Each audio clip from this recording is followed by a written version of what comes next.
A few years ago, I had a stable teaching job. I was in a long-term relationship. I had the car. I had a life that on paper, it looked completely fine. It looked like success. And I decided to leave all of it.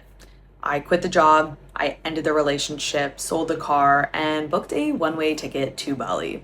And I decided to go all in on my online coaching business. And I started from scratch. I had no business background. I had zero entrepreneurship degree, no business experience whatsoever. And honestly, it was really fucking difficult making that decision because I felt like the people around me, they didn't get it. They were judging me. And fast forward to today, I run a multiple six-figure coaching business. I have a team of 3. I work from anywhere in the world, Mexico, Sri Lanka, Thailand. I have more freedom now than I've ever had. And in this video, I'm gonna tell you everything that nobody told me when I decided to make that jump from being a teacher to pursuing this online coaching path that doesn't have a lot of certainty. Because I think most people in this space, they show the end result, but nobody really takes you through what it took to get here and what that messy middle was like. I'm Brittany. I run Revived, a health coaching company, and I also run Paid in Paradise, which is a course that teaches health coaches how to go from 0 to 3 to 5K months. And I am still actively running my own coaching business. So everything that I teach,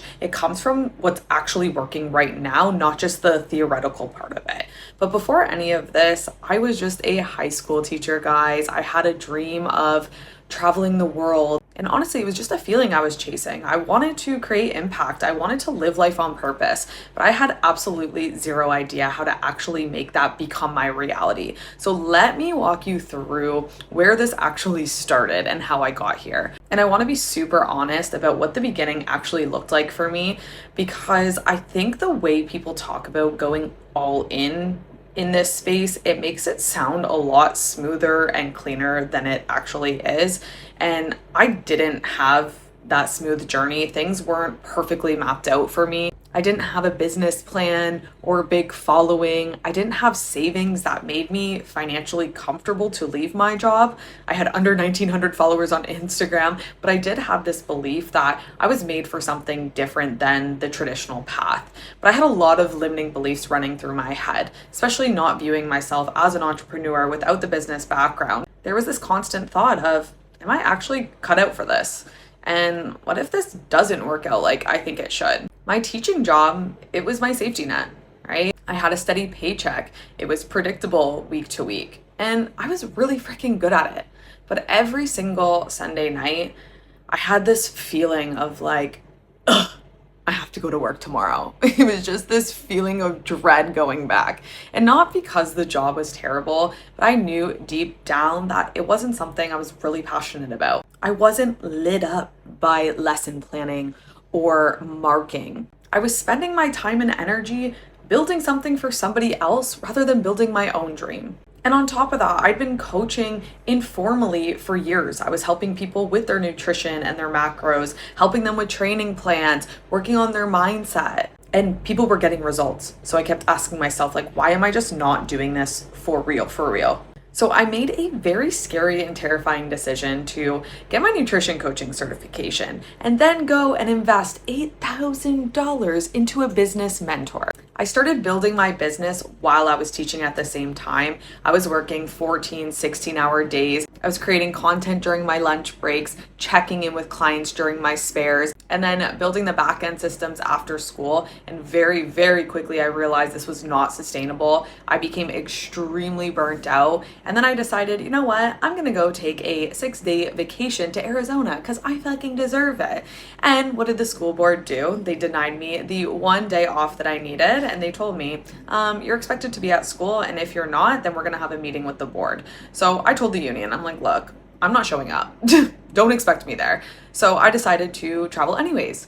And as I'm traveling through Sedona, if you guys have ever been there, it's absolutely stunning in the mountains. And I'm driving through Sedona in my Mustang convertible, experiencing what that freedom feeling was actually like. I was in real time experiencing this life that I've just been dreaming about. And it just hit me, like, if I were to spend all this time on my own business, all the time that I was spending teaching and lesson planning and marketing, if I poured that all into my own business, then I'd be able to live this life full time. So then the next day, I decided to write my 2-week notice from the Grand Canyon. But I want to be super, super transparent and real with you guys about what quitting and leaving, what that actually felt like. Because it really wasn't this burst of excitement. Was it exhilarating? Absolutely. But it was very quiet and scary. Even though it did feel like a weight was being lifted off my shoulders, I was constantly second guessing if I made the right decision or not. And this happened for months. There were weeks where I didn't have an income. I didn't sign a client.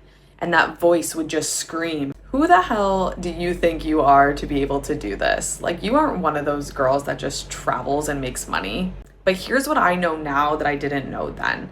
That voice, it's always the loudest and the most annoying right before the breakthrough. It feels like things are falling apart before that breakthrough happens. But pushing through it, that is the exact thing that separates coaches from those that go and build something very real and meaningful and get to live this life, and those that are still in their 9-to-5 job just dreaming about this life. Okay, so here are the things that I wish somebody would have told me before I went and made that jump.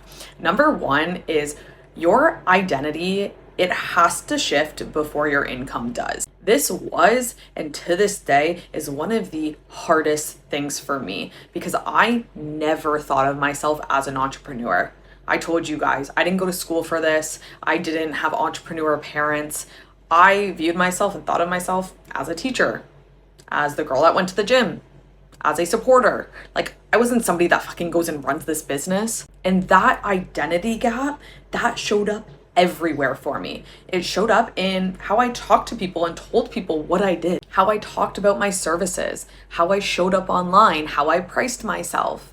I felt embarrassed to tell people that I was in the fitness coaching space. And the moment things started to change for me was when I started showing up as a CEO, even when my bank account didn't really reflect that version of me. Your income will always be tied to your identity. Number two, you don't need more certifications. What you need is more clients. I see so many people in this space falling into this trap, and I'm very grateful that I didn't, but I could have very easily done so. There were thoughts running through my head of, okay, if I just get more qualifications, then I'll feel ready to start. Then I'll finally be ready to build my business, ready to put myself out there more. I see aspiring coaches that have so much potential put their passion on hold because of imposter syndrome. Yes, certifications, they will give you knowledge, but clients is what gives you the experience. If you are 5 steps ahead of who you used to be, you are good enough to coach. You don't even need certifications to become an online coach. When you get the practical experience by working with clients, that is the best way to learn and actually get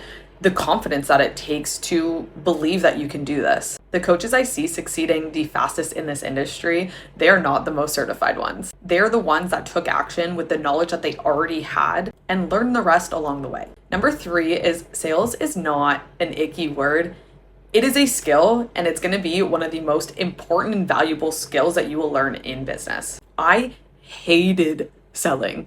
Like, the word itself, it made me cringe. It made me feel like I was bothering people, I was being pushy, or I was so worried about being salesy. Like, I was somehow less credible by asking for money or promoting my services. But what I learned now is the exact same thing that I teach inside Paid in Paradise. Selling is just having a real conversation about whether you can help somebody or not. And when you genuinely believe in what you offer, selling stops feeling gross and starts feeling like a true service of helping people. Number 4, I'm going to be super real with you guys. The loneliness, it is a real thing, but it is only temporary. When you leave a job, you're not just leaving a job. You're leaving your community. You're leaving your colleagues. You're leaving the students. You're leaving the people that you spent the most amount of time with. You lose that structure, and now all of a sudden you're building on your own. And building something on your own, it can feel very scary. It can be isolating, especially in the beginning when you're not really sure if it's going to work or not. So my biggest piece of advice is get around people that are doing what you're doing, that understand it. Get yourself a mentor that has a solid community of like-minded people along the same path as you, because I promise you'll feel less alone and it'll actually make this experience more enjoyable. Number 5 is it's probably going to take longer than you think to actually build that momentum, but guys, once you do, it's gonna roll a lot faster than you expected it to. First few months, it felt like that boulder pushing up a hill. It was very slow, it was heavy, it was uncertain. But then there's a point in time where things just start to compound. Your content starts working, people are messaging you, your reputation starts to build, and then your clients start referring other clients. And that momentum is huge in business, guys. It's super important that you don't lose it once you get it. And what most coaches do is they quit right before that point. Please do not be one of those coaches. And I'm telling you guys all of this today because I know you're in the exact same place that I was in. You're in a 9-to-5 job that doesn't make you happy. You've had thoughts of building this business, but you are scared to start. And I know you have the knowledge, I know you have the passion, and I know you are meant to do this. But you're stuck in this in between. You're being held back by fear and uncertainty. And I will never be that coach that tells you to quit your job and go all in immediately. But I am going to be the one to tell you that you don't have to have it all figured out to start. You don't have to feel ready because honestly, you probably won't ever feel ready. You just have to take that first step. The life that you want to build, the freedom, the income, doing work that actually lights you up, the feeling of waking up every day in Bali and knowing I am exactly where I'm supposed to be. It's on the other side of this decision that you keep putting off. So if you are at that point right now and you're wanting to get more serious about building your online coaching business, Paid in Paradise is the exact place that I take you from where you are right now, a bit stuck, a bit hesitant, to be able to make your first 5K month. And you don't need to quit your job to do this, okay? My course will help you build your business at the exact same time as you're working your 9-to-5. So the link is in my description if you do want to go learn more. And if you feel like you're not ready for that yet, then hit subscribe. I do post every week with just real practical tips and content for health coaches who are trying to build their online coaching business. So drop a comment here, guys. Where are you guys at right now? Are you still in your job? Are you just getting started in your business? I'm excited to hear from you guys, and I'll see you guys next week.